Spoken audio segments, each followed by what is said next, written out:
দিনটা ছিল ৯ জুনের সন্ধ্যাবেলায়। আজকে ছিল ভাইয়ের জন্মদিন। ভাইয়ের বক্তব্য ছিল এই বছর আমি অনেকটা বড় হয়ে গেছি, আমার জন্মদিন নিয়ে বেশি কিছু করতে হবে না।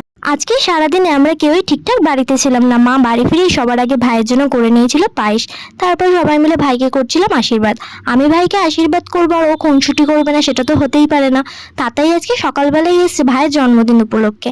তারপর ভাইকে কেকটা কাটিয়ে নেওয়া হচ্ছিল। আজকের দিনটাতে ছিল প্রচন্ড গরম, সেটা ভাইকে দেখলেই সবাই বুঝে যাবে। পাশে যে বাটিগুলো রাখা ছিল ওইগুলো ছিল আমার দাদার ছেলেদের জন্য। ওই যে একজন পাশে দাঁড়িয়ে দাঁড়িয়ে হাততালি দিচ্ছে। ভাই মায়ের সাথে খুনসুটি করতে ছাড়ে না। ভাইয়ের জন্য এই কেকটাও আমি নিজের হাতেই বানিয়েছিলাম। ভাইয়ের বন্ধুরাও ভাইয়ের বার্থডে সেলিব্রেট করে, ওই জন্য ভাই বাড়ির সমস্ত নিয়ম শেষ করে তাতাইকে নিয়ে বেরিয়ে গিয়েছিল বন্ধুদের সাথে দেখা করতে। এরই মধ্যে চলে গিয়েছিল কারেন্ট। ফ্রিজে একটা আইসক্রিম রাখা ছিল, তাই ভাবলাম সেটাই খেয়ে নিই। আর রাস্তায় বাচ্চারা দৌড়োদৌড়ি করছিল, সেটাই আমি ছাদ থেকে বসে বসে দেখছিলাম।